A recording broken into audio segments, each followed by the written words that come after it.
하나님께서는 시내산에서 모세에게 이스라엘 백성들이 지켜야 될 규례에 대해서 이제 다 말씀하셨습니다. 가나안 땅에 정착할 때를 대비하여서 그들의 신들과 또 그들의 절기를 배우지 않도록 당부하셨고, 또 가나안 땅을 정복할 때도 그들과 어떤 언약도 맺지 않도록 하나님은 당부하셨었죠. 이제 하나님께서는 모세에게 그동안 해주셨던 모든 말씀, 모든 규례들을 근거로 하여 이스라엘의 백성들, 그 지도자들을 시내산으로 오게 하여 언약을 이제 정식으로 체결하려고 하고 계십니다. 그렇기 때문에 오늘 이 시내산에서의 언약을 시내산 언약이다 이렇게 부르는 것입니다. 그런데 이 언약이 오늘 중요한 이유 중에 이유가 뭐냐면, 그동안 하나님이 맺으신 언약은 개인적인 차원의 언약이었어요. 아브라함과 맺으신 언약이었고, 그것이 또 이어져서 야곱에게 확인시키며 맺어주신 또 언약이었어요. 그렇죠? 그런데 이제 하나님의 어떤 준비가 차서 이제 이스라엘 백성들이 하나의 국가로 출범을 하게 되면서 이제는 개인적인 차원으로서의 언약을 맺지 않고 하나의 국가로 인정하시면서 하나님이 언약을 맺으시는 거예요.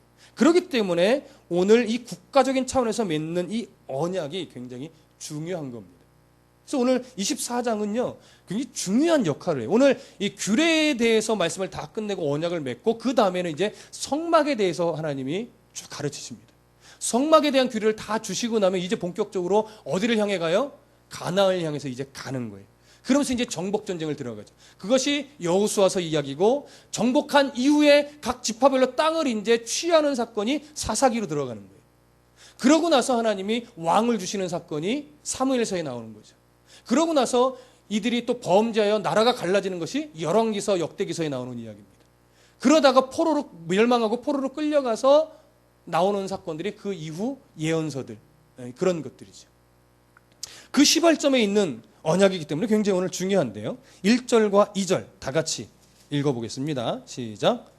또 모세에게 이르시되 너는 아론과 나답과 아비후와 이스라엘 장로 70명과 함께 여호와께로 올라와 멀리서 경배하고, 너 모세만 여호와께 가까이 나아오고 그들은 가까이 나아오지 말며 백성은 너와 함께 올라오지 말지니라. 자, 지금 이 자리는 여호와 하나님과 죄로 인해 죽을 수밖에 없게 된 이스라엘과 공식적으로 언약을 체결하게 되는 그러한 자리입니다. 그렇다고 해서 이전에 이스라엘 백성들이 언약 관계가 아니었느냐? 그렇지는 않습니다. 여기서의 초점은요, 이미 이스라엘은 하나님의 언약 안에 있었던 백성이라는 사실이에요. 그리고 이제 이스라엘을 언약 백성으로서 하나님이 약속하고 계획하셨던 소망으로 끌고 가기 위해서 이제 본격적인 움직임을 시작하셨다라는 차원의 이야기입니다. 그 하나님의 작정하심이 본격적으로 하나 둘씩 추진되기 시작하는 그 분기점이 되는 것이 시내산 언약인 거죠. 그래서 굉장히 중요해요. 이 언약을 통해서 이제 하나님과 이스라엘은요 하나로 묶이는 거예요. 언약적인 관계로 완전히 묶여버리는 거죠. 그러니까 이 언약이 체결되면 이스라엘은 이제 더욱더 구체적으로 하나님의 소명을 이루는 삶을 살아가야 될 책임과 의무가 주어지는 겁니다. 그런 차원에서 시내산 언약은 매우 중요합니다. 그런데 오늘 1절과 2절을 보면 좀 이상한 그 장면이 하나 나와요. 뭐냐면 하나님께서 모세에게 이스라엘 백성들과, 결국 이스라엘 지도자들이죠, 대표로 하는 지도자들과 여호와 하나님 앞으로 나오라 이렇게 말씀을 하시는데, 그러면서 무엇라고 말씀하시냐면 모세 너는 내게 가까이 나오지만 이스라엘의 지도자들은 멀리서 경배하게 하라. 이렇게 하나님 앞에 나오는 거리에 차이를 두셨습니다. 그렇죠? 왜 그랬을까요? 왜 하나님이 그렇게 구별을 하신 걸까요? 모세는 하나님께 가까이, 이스라엘 백성의 지도자들은 멀리서 하나님을 경배하게 하신 걸까요? 그 이유는요, 모세는 일단 죄로 인해 죽을 수밖에 없는 존재가 된 이스라엘의 어떤 대표로서 중보자의 역할을 지금 감당하고 있는 겁니다. 하나님의 어떤 대사의 역할을 감당하는 것이죠. 그러나 이스라엘의 지도자들은 이스라엘의 대표이지만 죄인된 이스라엘 백성들을 상징하는 대표예요. 그렇죠? 그러니까 거룩하신 하나님 앞에 죄인된 이스라엘 백성이 가까이 나올 수 있어요, 없어요? 가까이 나올 수 없는 거예요. 그래서 죄인된 이스라엘 백성들은요 하나님께로 가까이 나올 수 없기 때문에 멀리서 경배해야 되는 겁니다. 그런데 이러한 모양새는요 고대 근동의 어떤 또 하나의 문화를 좀 반영을 해요. 뭐냐면 고대 근동의 문화는요, 힘이 있는 나라가 힘이 없는 나라를 복속시킵니다. 그래서 내가 너희를 지켜줄게, 대신 공물을 바쳐. 이런 언약을 맺죠. 이게 주종 관계의 언약인데, 종이 된 자가 주인이 되는 왕 앞에 나올 때는요, 멀리서 경배하며 나옵니다. 이 장면은 우리가 어디서 봤냐면, 야곱이 형 에서에게 야복강가를 건너서 나올 때 형이 멀리 있는데 멀리서부터 뭐 하며 나가죠? 멀리서 절을 하면서 나가요. 형인데 야곱은, 에서는 형으로서 맞아들이려는 준비가 되는데 야곱은 형으로서 맞아들이지 않고 뭐처럼 여기는 거예요? 마치 주인처럼 날 좀 죽이지 말아주세요, 이런 차원으로 가는 거예요. 하나님은 다 예비해 놓으셨는데 거기서도 그 모습이 이미 반영이 돼 있죠. 그러니까 이스라엘 백성들은 지금 철저하게 하나님 앞에서 어떠한 관계를 잊지 말고 나아가야 돼요. 나의 주인이시다 이거예요, 하나님께서. 이걸 놓치면 안 되는 거예요. 그래서 이스라엘 백성들은 하나님 앞에 멀리서, 그래서 하나님을 멀리서 경배해야 되는 겁니다. 자신의 존재됨을 알아요. 내가 얼마나 큰 죄인인가. 그리고 이 죄인된 나를 하나님의 언약 아래, 언약 관계로 불러들이셔서 나를 지켜주시는 분이시구나. 하나님만이 나의 보호자구나. 하나님만이 나의 반석이구나. 이런 것들을 어떻게 해요? 깨달아야 되는 거예요. 그래서 하나님은 모세와 구별시키셔서 그들은 가까이 나오게 하지 말고 멀리서 경배하게 하라, 이런 말씀을 하신 것이. 그래서 중요합니다. 그러나 이것이 이제 신약 시대로 넘어와서는 모세와 같은 중보자가 필요합니까? 인간 중보자가 필요 없죠. 왜요? 언약의 완성자이며 우리의 온전한 영원한 중보자가 되신 예수 그리스도, 율법을 완성하신 그 예수 그리스도가 계시기 때문에 이제는 우리가 멀리서 하나님을 경배해야 되는 자가 아니라 예수 그리스도의 보혈의 은혜를 받은 자로서 하나님 앞에 누구든지 나와 예배하고 기도하고 교통할 수 있는 존재가 된 거예요. 이것을 신학적인 용어로 만인제사장이라고 하는 겁니다. 이것을 자꾸 곡해하고 오해해서 만인제사장이니 나도 목사와 같다 막 이런 식으로 좀 오버하는 경향이 가끔 있는데, 그런 차원의 만인제사장이 아닌 거예요. 예. 자, 우리가 이제 그런 은혜를 누리고 있는 성도들인 거 여러분 기억하시고요. 3절로 좀 넘어갈게요. 24장 3절 함께 있습니다. 시작. 모세가 와서 여호와의 모든 말씀과 그의 모든 율례를 백성에게 전하매 그들이 한 소리로 응답하여 이르되 여호와께서 말씀하신 모든 것을 우리가 준행하리이다. 자, 이제 그렇게 하나님이 1절과 2절은 하나님 모세에게 이렇게 하라라고 지시하신 거예요. 그 말씀을 받고 이제 모세가 시내산을 내려와서 백성들에게로 갑니다. 가서 백성들에게 시내산에서 받은 모든 규례들을 다 전했어요. 그리고 이렇게 언약을 맺기를 원하신다라는 하나님의 말씀까지도 다 전했어요. 그랬더니 이스라엘 백성들의 반응이 뭐예요? 우리가 다 준행하겠습니다라고 한 소리로 응답했어요. 한 소리로라고 하는 것은 영어 성경에는 만장일치로 이렇게 번역해 놓은 성경도 있어요. 그러니까 모든 백성들이 이 모세의 말씀을 다 수용하고 받아들이고 하나님 앞에 언약을 맺겠습니다라고 동의했다라고 하는 겁니다. 그러니까 아직 언약이 체결된 것이 아니라 언약이 체결되도록 모든 백성이 동의하여서 이제 언약 체결 의식을 이제 시작해야 되는 거예요. 그러니까 이렇게 백성 가운데 선포, 그 다음에 백성들의 화답으로 언약 체결을 준비하는 이 모습이 바로 전형적인 국가적 차원의 언약을 체결하는 방식이에요. 그러니까 뭐예요? 이제는 더 이상 애굽의 노예의 신분이 아닌 거죠. 노예랑은 그런 계약을 맺을 이유가 없습니다. 그래서 하나님 모세를 중보자로 하여서 이스라엘 하나의 국가적 단위로 인정하며 그들을 국가로 인정하면서 어떻게 언약을 지금 맺으시는 거예요. 이런 의미로 보면 우리에게는 감동이 별로 안 되지만 이스라엘 백성들에게 있어서 430년의 노예의 삶을 살았던 이스라엘 백성들의 입장에서는 엄청나게 큰 은혜가 되는 거예요. 이 말씀 아시겠죠? 자, 그렇게 해서 이제 율법, 하나님과의 언약을 맺겠습니다라는 동의가 이루어졌고 이제부터 공식적인 절차가 이제 시작이 되는데 4절을 보겠습니다. 4절 시작. 모세가 여호와의 모든 말씀을 기록하고 이른 아침에 일어나 산 아래에 제단을 쌓고 이스라엘 12지파대로 12기둥을 세우고, 자, 여기 보면 이제 두 가지의 절차가 먼저 준비가 시작이 되는데 하나는 제단을 쌓습니다. 그리고 하나는 12기둥을 세웁니다. 제단은 무엇을 위해서 쌓는 거겠습니까? 하나님 앞에 희생제사를 드리기 위해서. 하나님과의 언약 관계에서는 언제나 희생제사가 들어가요. 왜요? 언약을 깨는 자는 이렇게 죽는다라고는 의미도 그 안에 들어가는 것이고, 이 재단에서 제사를 드림으로 인해서 이스라엘 백성들이 이제 하나님의 거룩한 것임과 같이 그들도 성결해져야 된다라고 하는 어떤 그런 의미도 담겨 있겠죠. 그래서 희생 제사를 드리기 위해서 제단을 쌓습니다. 그리고 12기둥은 뭐냐면 12지파를 상징하는 기둥이에요. 그래서 이스라엘의 12지파에 속한 모든 백성들이 언약대로 순종하며 잘 지켜내겠습니다라고 하는 어떤 결심, 그 결심을 드러내는 상징적인 의미가 바로 12기둥입니다. 그래서 이 기둥을 어떤 우상으로 생각하시면 안 돼요. 네, 그런 의미로 세우는 겁니다. 그러고 나서 이제 5절부터 8절까지 읽겠습니다. 5절부터 8절 시작. 이스라엘 자손의 청년들을 보내어 여호와께 서로 번제와 화목제를 드리게 하고 모세가 피를 가지고 반은 여러 양푼에 담고 반은 제단에 뿌리고 언약서를 가져다가 백성에게 낭독하여 듣게 하니 그들이 이르되 여호와의 모든 말씀을 우리가 준행하리이다. 모세가 그 피를 가지고 백성들에게 뿌리며 이르되 이는 여호와께서 이 모든 말씀에 대하여 너희와 세우신 언약의 피니라. 자, 여기 보시면 준비하는 순서가 이제 이렇게 돼요. 제단을 쌓고 그 다음에 12기둥을 세운 후에 첫 번째로 했던 것이 뭐냐면 5절에 이스라엘 자손들의 청년들을 보내어 여호와께 서로 번제와 화목제를 드리죠. 하나 놓쳤네요. 앞에 잠깐 넘어와 보세요. 4절. 제단을 쌓고 12기둥을 세우기 전에 먼저 한 게 뭐가 있죠? 모세가 여호와의 모든 말씀을 기록했어요. 여기 기록했다는 것은 두루마리에 썼다라고 하는 겁니다. 이 두루마리에 하나님의 모든 말씀을 기록한 게 결국 뭐냐면 이게 언약서예요.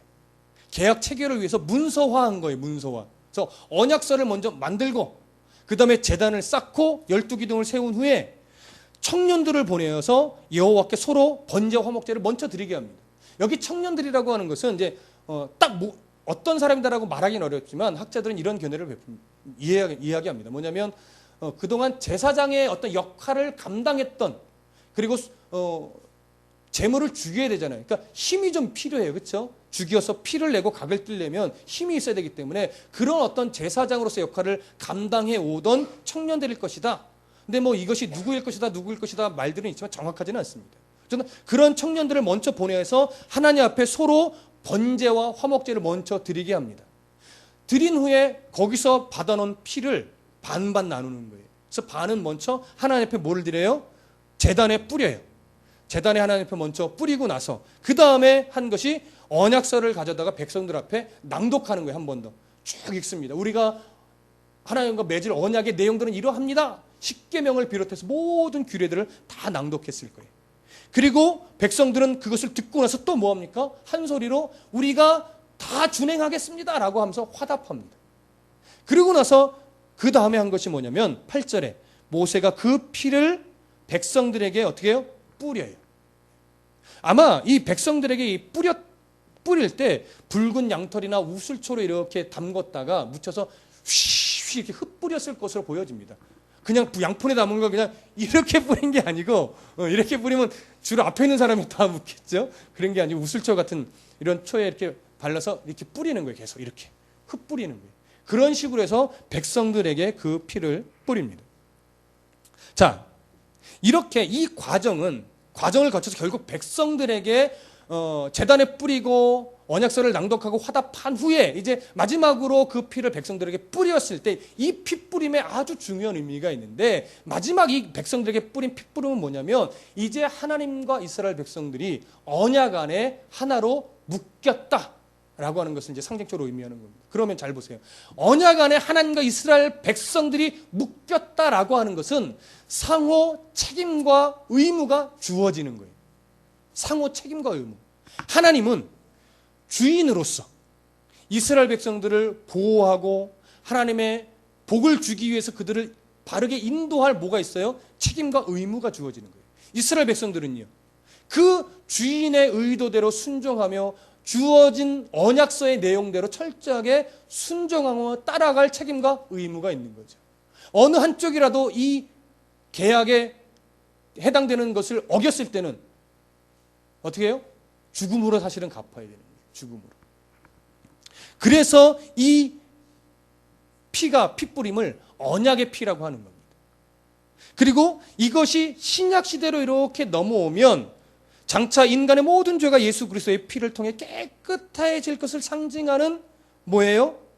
그 성찬, 이 예수 그리스도의 피, 이것의 어떤 예표론적인 행위가 될 수 있어요. 그래서 백성들에게 뿌려진 피는 결국 신약 시대에 와서 우리의 모든 죄를 깨끗하게 하신 예수 그리스도의 보혈의 피를 상징하는 예표가 됩니다. 그래서 이것이 언약의 피예요. 자, 이 장면이 이렇게 중요한데 이 장면 안에 아까 얘기했듯이 이로 인해서 이스라엘 백성들은 거룩한 하나님의 거룩한 백성, 성결한 백성이 되었음도 여기서 의미가 되는 겁니다. 그렇기 때문에 거룩하신 하나님의 백성인들이 하나님의 말씀, 그 율법을 바르게 지켜나가는 삶이 이제 주어진 거예요. 그러니까 이 부담감을 가지고 이스라엘 백성들은 앞으로 살아가야 하는 것이죠. 자, 9절부터 11절 다 같이 읽어보겠습니다. 시작. 모세와 아론과 나답과 아비후와 이스라엘 장로 70인이 올라가서 이스라엘의 하나님을 보니 그 발 아래는 청옥을 편 듯하고 하늘이 같이 청명하더라. 하나님이 이스라엘 자손들의 존귀한 자들에게 손을 대지 아니하셨고 그들은 하나님을 뵙고 먹고 마셨더라. 자, 이제 기본적인 언약의 백성들과 해야 될 행위는 끝났습니다. 그러고 나서 이제 이스라엘의 대표 지도자들이 모세와 함께 시내산으로 올라가는데 어디까지 올라갔는지는 정확하게 알 수 없으나 이스라엘 백성들은 아마 중턱 내지는 산기슭 정도까지만 올라갔을 겁니다. 그러고 나서 성경은 뭐라고 표현을 하고 있냐면 10절에 이스라엘의 하나님을 보니 이렇게 말합니다. 이것 때문에 이제 학자들의 견해가 크게 두 갈래로 나눠져요. 첫 번째 견해는 뭐냐면 진짜 하나님의 형상을 보았다. 그런데도 11절에 하나님이 이스라엘 자손들의 존귀한 자들에게 손을 대지 아니하셨다. 죽이지 않으셨다는 거예요. 그래서 진짜 하나님의 형상을 보았다라는 견해가 한쪽에 있어요. 그리고 또 한쪽의 견해는 아니다. 하나님의 형상을 볼 수 없다. 이것은 하나님의 임재의 현상들을 본 것이다. 이런 견해가 있습니다. 둘 다 좀 팽팽하기는 해요. 그러나 우리가 무엇을 보게 되냐면 하나님께서 우리가 성경에 보면 하나님을 본 자들이 없다라고 말을 하고 있고 하나님을 본 자는 죽는다라고 말하고 있고 출애굽기 20장 18절 19절에서 이미 십계명이 선포될 때 이스라엘 백성들이 그 선포되어지는 음성만 듣고도 두려워서 모세에게 뭐라고 요청했죠? 우리가 하나님 말씀을 직접 듣지 않게 해주십시오. 당신이 중재자가 돼서 당신이 하나님의 말씀을 받아서 우리에게 전해 주십시오. 그 말씀을 우리가 듣기가 두렵습니다. 어떤 모습이요? 하나님 임재 현상, 하나님의 소리가 울려 퍼지는 그 음성만도 사람들은, 죄인된 사람들은 뭐예요? 두려움에 떨 수밖에 없어요. 그렇기 때문에 이런 여러 가지 상황들을 볼 때 지금 이것은 이스라엘 백성들이, 이 지도자들이 하나님의 형상을 보는 것이 아니라 하나님의 어떤 임재의 현상을 보았던 것이, 그것만으로도 이미 두려움에 찼었다라고 하는 것을 우리가 간접적으로 알 수 있다라고 하는 겁니다. 그러나 하나님은 그들을 죽이지 않고 뭐예요? 살리셨어요. 그러고 나서 무슨 일을 했느냐? 하나님을 뵙고 먹고 마셨더라 이렇게 한 거예요. 하나님이 임재하신 그 자리는요, 청옥을 편득하고 하늘같이 청명했어요. 얼마나 하나님의 임재하신 그 자리의 현상이 거룩하고 신성했는지를 알 수 있는 거예요. 그러니 뭐 죄인된 이스라엘 백성들이 어떻게 가까이 가겠습니까? 근데 하나님은 죽이지 않고 살리시는 함께 먹고 마셨는데, 자, 왜 죽이지 않고 하나님을 뵙고 먹고 마신 이 자리가 중요하느냐? 이제 저를 보십시오. 하나님이 지금 이 이스라엘의 대표들을 무엇으로 대우하는가가 나타나는 거예요. 뭘로 대우해요? 언약을 체결할 당사자로 대우하는 거예요. 언약을 체결할. 그러니까 그를 죽이지 않아요. 그리고 체결할 당사자로 인정하기 때문에 그 하나님 앞에서 뵙고 먹고 마시는 거예요. 당시에는요, 언약을, 고대 근동에서 언약을 어떤 나라 간에 체결할 때는 이 언약에 대한 신뢰성과 또 서로 우리가 교제가 있는 자들입니다라고 하는 것을 상징적으로 드러내기 위해서 옷을 바꿔 입는다든가 소금을 먹는다든가 식사를 한다든가 이런 식의, 그리고 쪼갠 고기 사이를 지나간다든가 이런 식의 행위들을 했습니다. 아브라함 때는 하나님 언약을 맺어주시면서 횃불이 어디를 지나갔죠? 쪼갠 고기 사이를 지나갔어요. 사무엘서에 보면 다윗과 요나단이 언약을 맺고 옷을 갈아입는 장면이 나와요. 이런 것처럼 오늘 이 여기서 이스라엘 백성의 지도자들이 하나님 앞에서 음식을 먹었다라고 하는 것은 이제 언약이 공식적으로 체결이 되어 성립이 됐고 이스라엘 백성들은 하나님과 이제 완전한 언약의 관계 속으로 들어가서 상호 신뢰해야 되고 상호 깊은 교제를 하며 앞으로 나아가야 되는 자들입니다라고 하는 이제 도장을 찍는 것과 같은 거예요. 도장을. 그래서 이 장면에서 사실은 뭐가 되느냐? 언약의 체결이 완성이 되는 거예요. 그러나 한 가지 사실은 더 남았어요. 더 완벽하게 보면 이후에 하나님 모세를 통해 뭘 주죠? 계명이 새겨진 돌판을 받아 내려와요. 그것을 갖고 내려오는 그때가 이제 사실 언약 체결이 공식적으로 끝나는 거예요. 근데 안타깝게도 첫 번째 계명은 그들의 우상 숭배의 어떤 그것으로 인해 하나님이 깨트려 버리는 거죠. 그때 사실은 다 죽었어야 되는 거예요. 근데 하나님이 죽이시지 않고 또 살려내시죠. 그게 큰 은혜예요.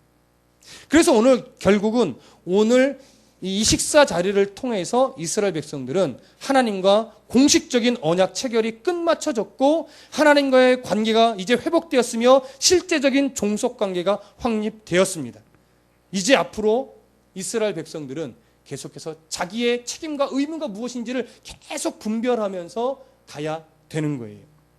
이로 인해 이스라엘은 이 언약 체결로 인해서 하나님의 백성이 되었고 하나님께서는 이스라엘 백성을 출애굽시키신 첫 번째 목적, 그렇죠? 내 백성 삼겠다라고 하셨던 첫 번째 목적을 하나님은 달성하신 겁니다. 이제 이스라엘은 율법을 받은 선민의 역사를 본격적으로 시작하며 살게 됩니다. 이처럼 우리들도 예수 그리스도의 보혈을 힘입어 살아가고 있는 존재들입니다. 그렇기 때문에 우리도 이제 이 성도로서의 역사를 본격적으로 기록하며 살아가야 하는 자들입니다.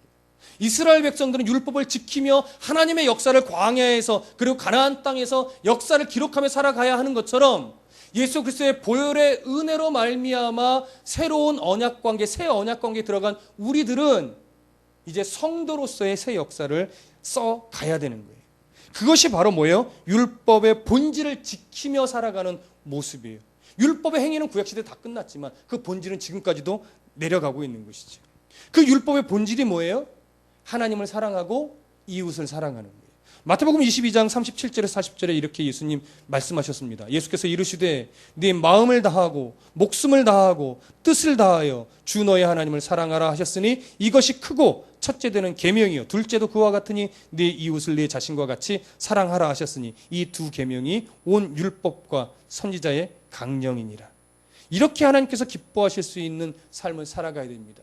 오전에 드렸던 말씀의 결론과 별 크게 다르지 않습니다. 율법의 본질, 복음의 중심, 둘 다 하나님을 사랑하고 이웃을 사랑하는 겁니다. 그렇기 때문에 우리 안에 거룩한 부담감을 가지고 정말 그리스도의 사랑이 이웃으로 흘러갈 수 있는 이 부담감을 오늘 갖고 살아가는 것, 이것이 성도가 써야 될 역사입니다. 내가 살아생전에 교회 한 채는 지어야지, 이거 하나님 원하시는 역사 아닙니다. 내가 살아생전에 봉사 20년 하고 교회에서 트로피 하나 받아야지, 이게 하나님 원하시는 역사가 아니라고요. 내 안에 정말 죽을 때까지 이 거룩한 부담감을 가지고 내가 얼마만큼 하나님의 그 보혈의 은혜를 흘러 넘쳐 보내며 내가 살았는가, 이 흔적, 이게 하나님이 원하시는 성도가 써야 될 역사인 겁니다. 한 주간 또 이 역사를 잘 써오셨다면 이제 이번 한 주간 동안도 이 역사를 잘 쓰십시오. 내가 올해 이렇게 거창하게 살지 생각하지 마시고 이번 한 주간 내가 이 역사를 잘 써보리라. 사랑을 흘려보내는 역사를 내가 잘 기록해서 또 기쁨으로 내가 다음 주일에 주의 얼굴을 뵙고 마시며 또 감사의 제단을 쌓으리라. 이 결단이 우리들 안에 일어나야 할 것입니다. 그러면 충분합니다. 기도하겠습니다.